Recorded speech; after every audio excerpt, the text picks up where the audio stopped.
Have you been in the market for a used Honda ATV and you can't decide which one you want to get? Well, here's a couple choices here you might be considering. Now, at first glance, you might think, well, these things look pretty similar, but they are very, very different machines.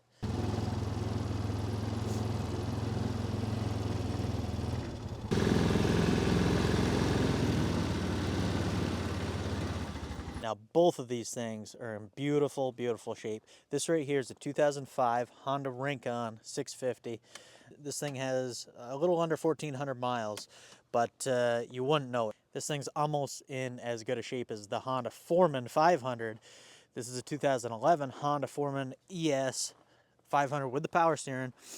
This thing has incredibly low miles. It has 152 miles right there. Once we go over some of the specs, some of the differences, we'll take them for a test ride and see how they both go. Both of these machines, when they were new, they were very similar priced. This 05 was $77.99, I believe, MSRP. The Foreman 500 was around $73.50, somewhere around there with the power steering. You could get it for like $67 without the power steering. But yeah, very similar priced. Now, I'd say if you're going to get these on the used market nowadays, they'd probably be very similar priced as well. It wouldn't cost you the new price, but I'm saying they would both probably run around the same depending on your area, what they're going to run. So one big difference on these things is the engine. The Honda Rincon 650 runs a liquid-cooled 649cc overhead cam. This is 4-valve engine. Produces pretty good power. The transmission is a 3-speed automatic. This is an automotive style transmission. It runs a torque converter and everything. Very, very automotive-like. Now the Foreman has a much different engine. This is a very basic engine. This is much like you would find on a lot of the older Hondas. This is a 475cc air-cooled pushrod engine, 2-valve, 4-stroke engine. So very, very different. The transmission on this is much different. This is a manual transmission with an auto clutch, but it is electric shift, so it's push button shift, but essentially it has a manual transmission if we walk around the machines. So you might notice this Foreman sitting up higher. Now this has a 2-inch lift kit on it. I think it's 2-inch, I don't know. It does have a lift kit, so that's the reason why it sits higher. Otherwise it would have a very similar stance. Up front, very similar. Shocks, I'd say they're probably about the same. In the rear is the big difference between these two. As you can see, we have independent, so an IRS system back here makes for a much plusher ride. Over here, we have a straight axle with dual coil shocks. The brake setups are kind of opposite on these things. Up front, we're running disc brakes on the Foreman. And then in the rear, we got a sealed drum, so drum brakes. If we go over to the Rincon, we have a disc brake setup on the rear that's attached to the rear end drive shaft.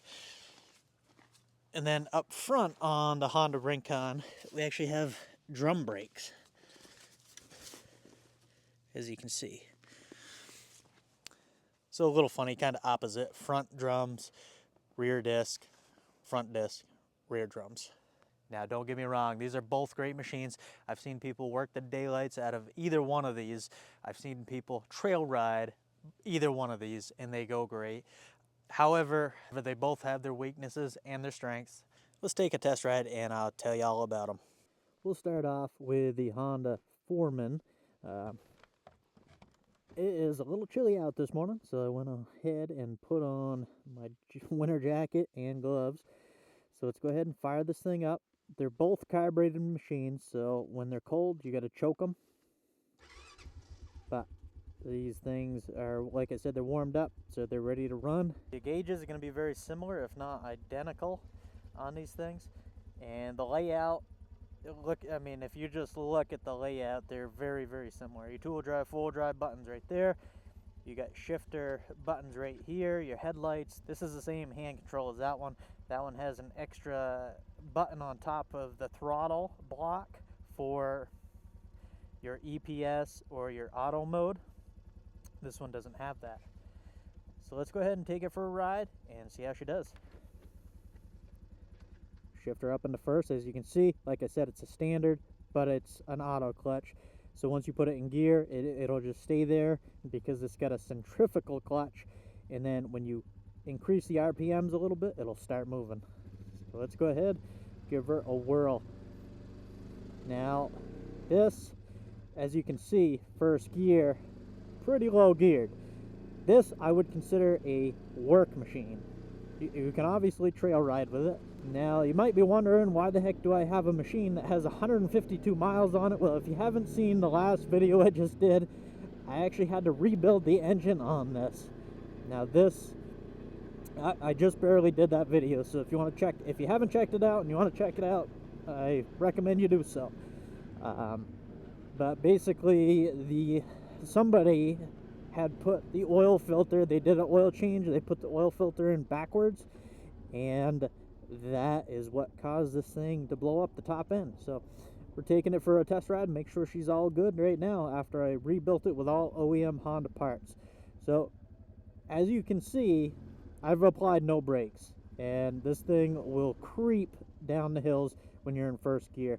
It's a very handy system. And when you put this in four-wheel drive, so right now I'm in two-wheel drive, say we were on a steeper hill that didn't have any traction, we would go down that hill and the rear tires would actually lock up from the engine brake.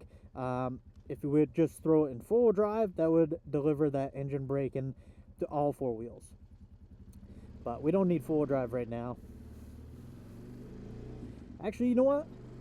I almost forgot this had power steering. And it's definitely working. I can feel it now, but it's a very subtle power steering, which is what they all should be. It still gives you the confidence of, you know, you're actually turning a machine.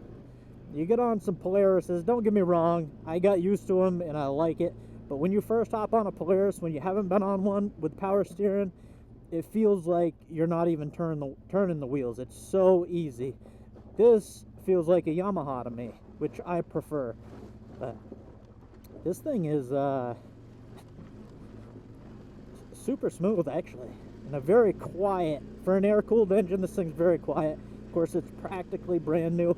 Okay, now this is typical Honda fashion.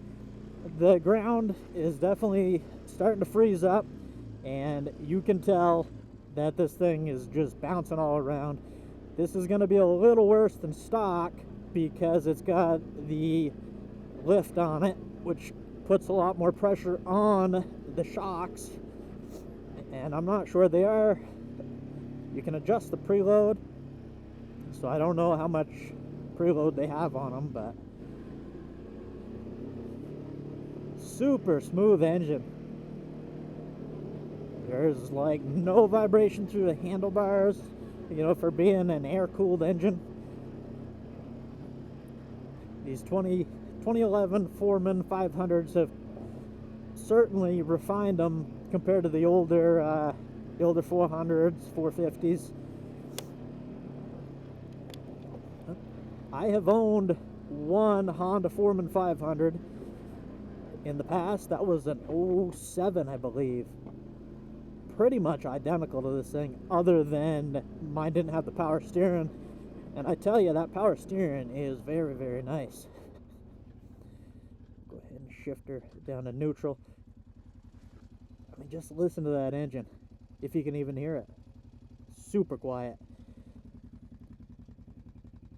Hey, I was gonna check the shocks here. I gotta lift up my hood, my helmet. Yeah, definitely looks like a 2-inch lift. And so yeah, that just puts a little more strain on your shocks. These are not adjustable, I guess. There's no preload adjustment on the rear. On the front, same way. Okay. But you got the lift. To me, it feels like I'm sitting like this when I'm driving this thing. I don't know. I don't know if that's... It just feels a little different. Maybe it's because the seat is so new. There's hardly any hours on it. Now, my Foreman had 5,000 miles or something like that, 6,000 miles, and it ran like a top. All right, we'll come up here. We don't have a lot of snow, we get a little bit. but probably gonna need four-wheel drive. We'll click it in, instantly goes in. We'll see how she comes up. First gear,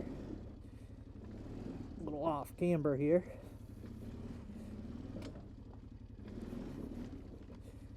This is where I could really use a diff lock. It doesn't, because it has a limited slip front diff when you're in full drive, that this off camber stuff doesn't help. You know, you're spinning on that wheel, and the wheel that needs traction doesn't get any. Yeah, we made it up, but it would be nice to have a diff lock. I'm gonna throw her back in two-wheel.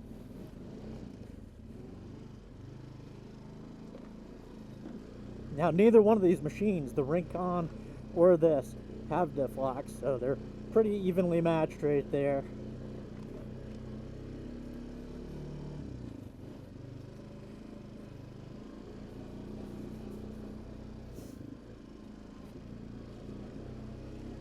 Now, I've certainly rode machines that ride rougher, but alright, we'll go ahead, get onto her a little bit. But I think the Rubicon is gonna take, we don't have a Rubicon today. The Rincon is gonna take the smoothness test. You can probably tell I'm bouncing around pretty good on this thing.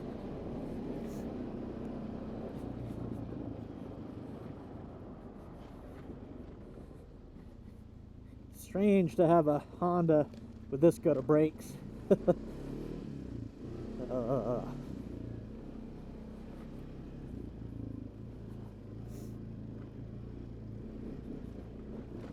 Oh yeah, you definitely feel the bumps.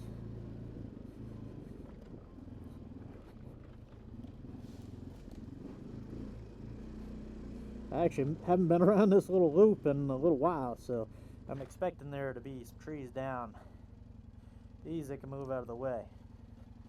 Well, we can get through there now anyways.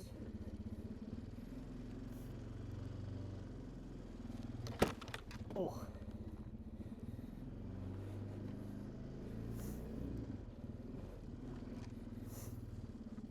right. Catch my breath a little bit. This thing, man, just can't get over how smooth and quiet that engine is. Never bought a brand new Honda, so. Alright, we're starting to spin. We'll throw her in four-wheel drive, and she gets right up and goes. Now, because we got a lot of rocks and stuff, I'm thankful for the 2-inch lift right here. But we're still gonna get stuck, aren't we?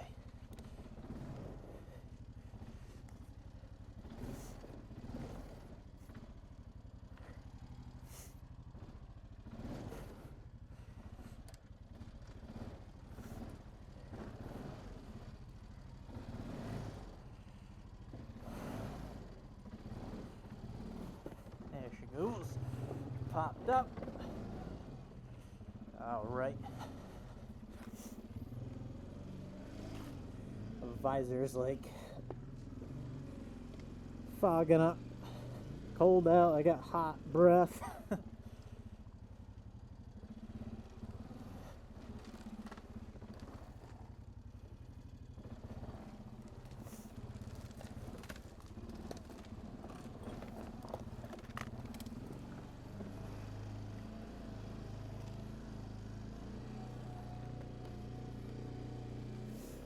All right, on the trail again.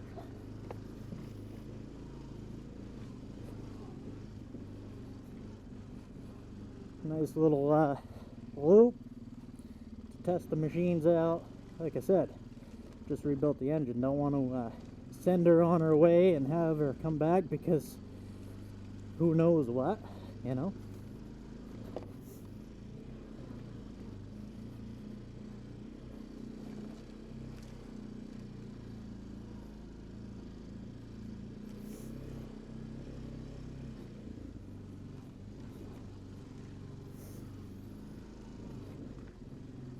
grown up a little bit in here. Like I said, I haven't been up here in a little while, actually.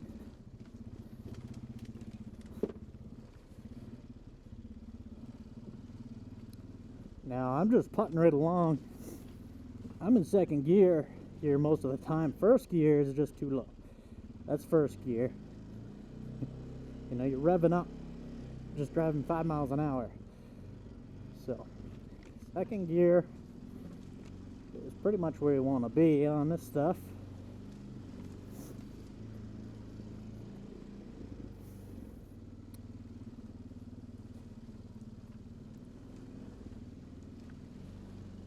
And what's nice, I don't think I've touched the brakes at all. I put the parking brake on when I stopped at that tree, but other than that, I haven't hit the brakes at all on this thing. No, I did, because I mentioned it has good brakes. Okay, I hit them once.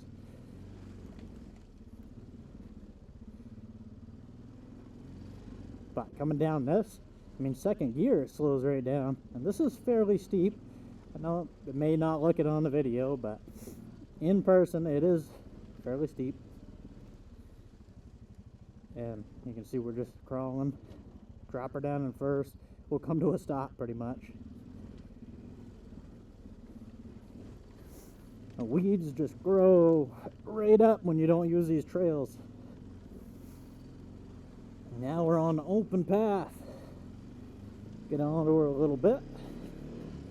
See how she goes on the high speed. I'm actually in four-wheel drive. You don't notice when that's the big thing. When you have the power steering and you're in four-wheel drive, you don't notice. There's no difference, or not much difference between that and two-wheel. Now this is a freshly built top end, so I'm not hammering on it too much. Just giving her, I don't know, probably quarter throttle. I can give it more than that, but you don't want to hold it at full throttle for an extended period of time till that engine's broken. I have a feeling that Rincon is going to be much different on this test ride. Like I said, I'm getting kind of thrown around. The seat is super stiff, probably because the machine doesn't have many miles on it, and it's right. You know, the shocks are stiff, the ground's froze up, so all these factors are contributing to a very rough ride. I almost think the ride's not much different than an older Foreman 450. The 400s, those things ride pretty rough. They don't have as much suspension travel, but you get up into a 450, and they're probably the same as this.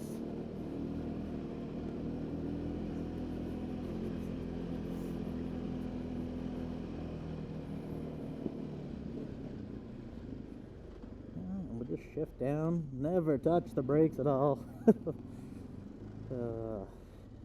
That's nice.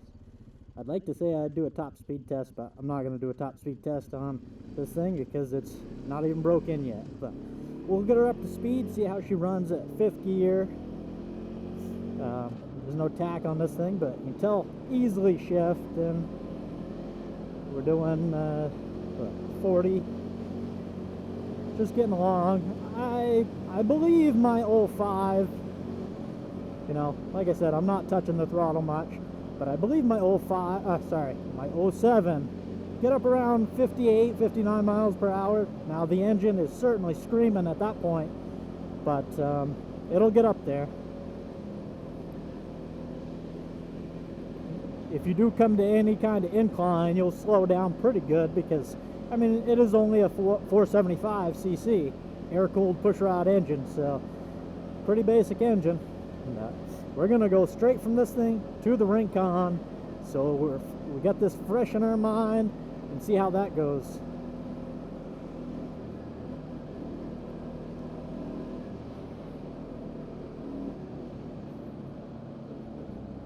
All right, downshifting.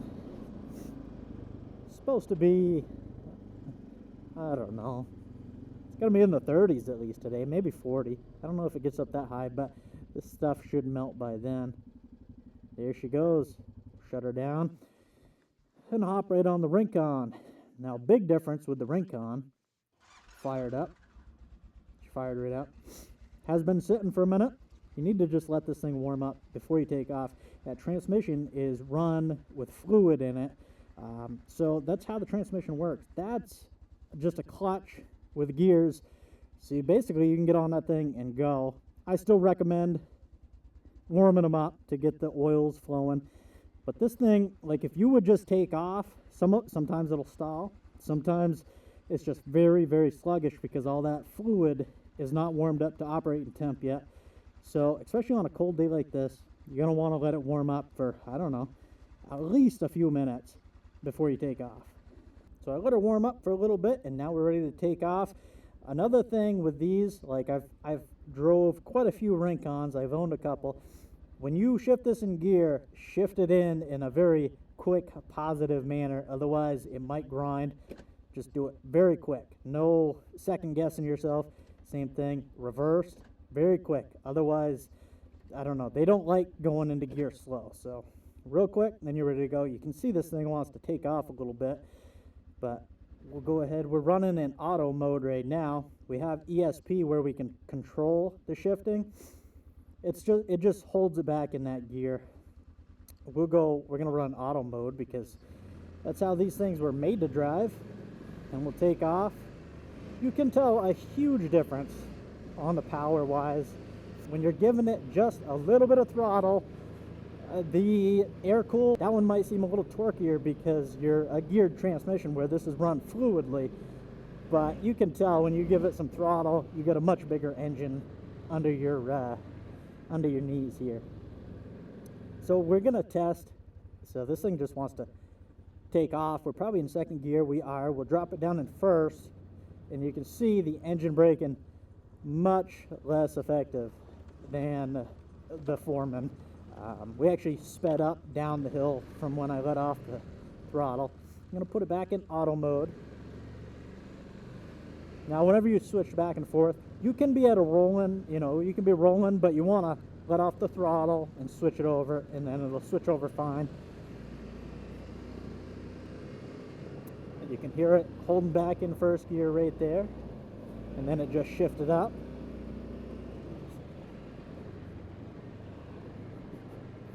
Now this engine is completely broken, and the owner told me, hey, I watch your videos, you want to pull wheelies, you want to do this and that, go for it. So we're gonna get onto this one a little bit.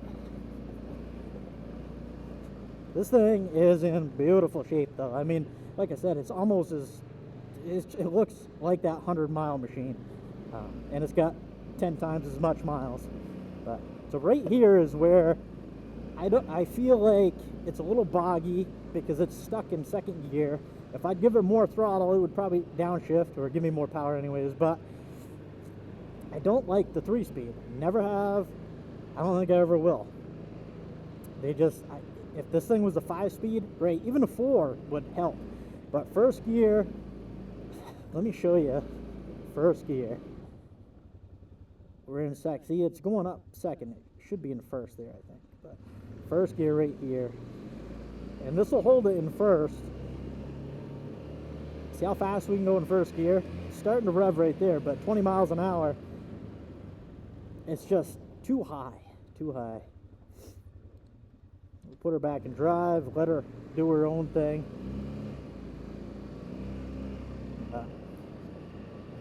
I will say, super smooth engine. This thing idling, very, very quiet. You don't hear anything. As far as the vibration goes, this thing might have a little bit more. I don't feel it in the handlebars, but on my seat, on my feet, I feel a little more vibration than that Foreman, surprisingly. I think we stopped with the Foreman and checked it out, so we'll just do a quick little check around here.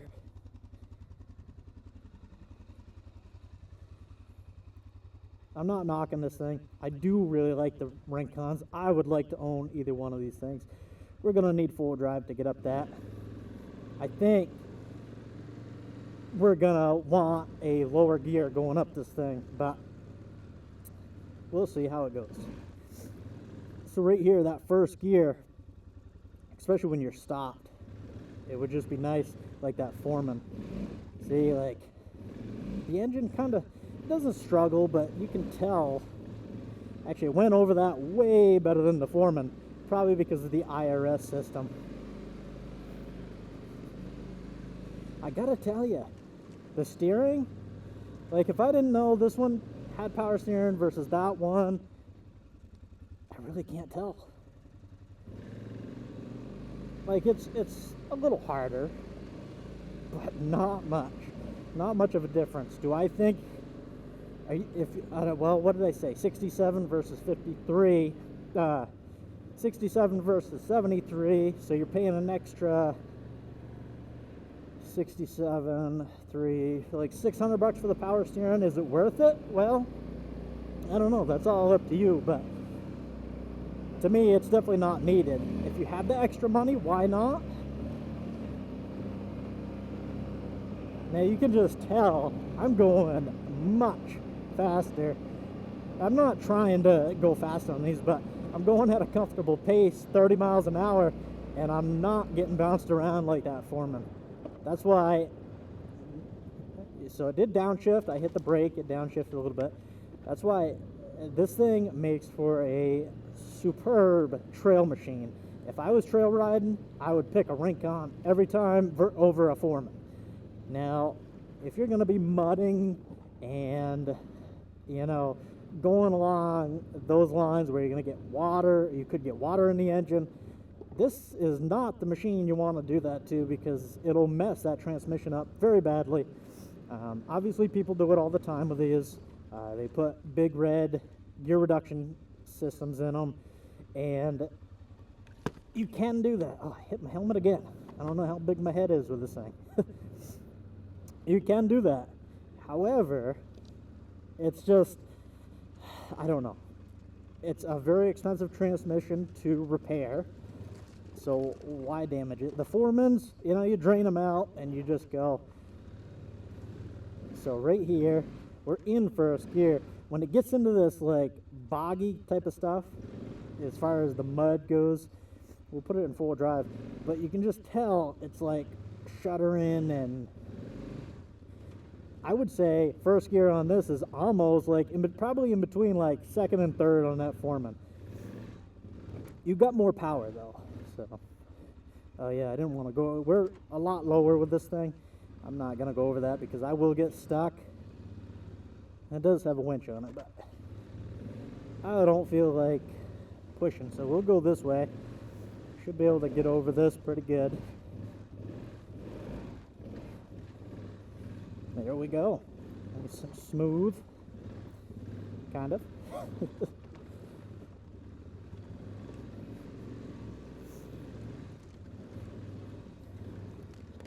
Can't see.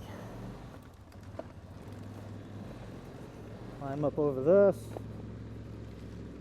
Now, like I said, this thing it'll just go. Like, even though I don't like the gearing, with the power of the engine, it has no problem going over most stuff. You put bigger, this is stock tires. You put bigger tires, it'd be a different scenario, I believe. But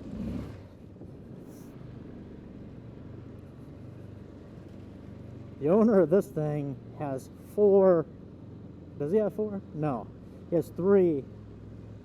How many does he got? I've lost track by now.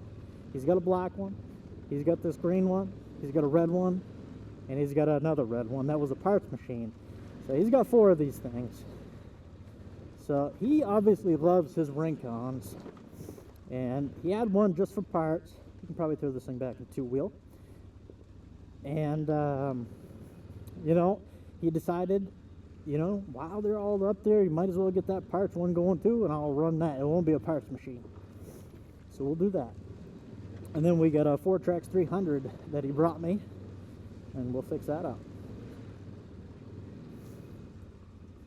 So a lot of this stuff, you know, they're I would consider this like off-trail type deals. I don't know. You ride trails like the club trails. Most of the stuff's very smooth, and you would probably never complain about that first gearing on this, because I don't know, when I ride here in Vermont or New Hampshire, the trails are just fast-paced, most of them, and okay. And I'm gonna try to slow this thing down. No, it's in first gear. This thing just wants to go. So you're probably gonna go through more brakes on this versus the Foreman, just because you don't have that engine braking. We'll put her back in auto mode. So yeah, it's just, I don't know.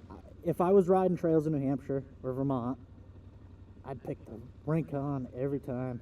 If I was working around the house and wanted to hop on something, start it up real quick, drive here, drive there, you know, just something real quick, get me to point A to point B, I'd probably choose the Foreman, because it's easier to hop on, go. You don't have to let it warm up as long.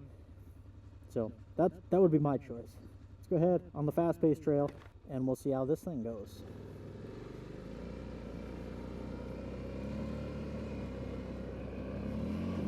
Oh, a little bit of a spin out back there. We are in two-wheel drive. So if you hear a little extra noise on the video, I can hear it under my helmet, so you probably can. It's because he's got a bag back here, or a second storage compartment with a seat. So there's probably stuff in there getting rattled around. But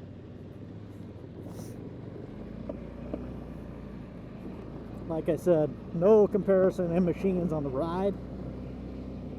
Much superior ride versus that Foreman.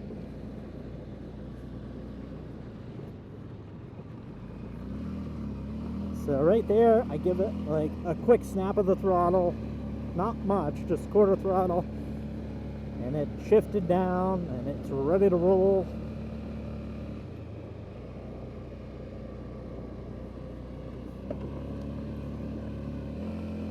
Now it shifted down again. You can hear it constantly going back and forth. Now don't get me wrong, I don't hear a lot of bad things about these transmissions, even though I think they are not quite calibrated perfectly. But yeah, I don't know, to each their own. So we'll get onto this thing, because why not? The owner said I could. First, well, we're in drive. Lots of spinning on a hard road. And there's third gear, and she's pulling.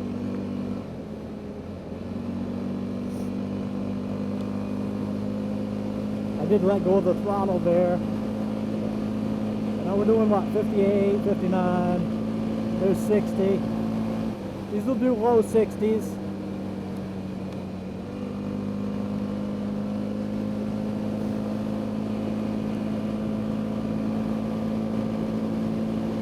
That's about what she's got right there, 61, 61. Yep.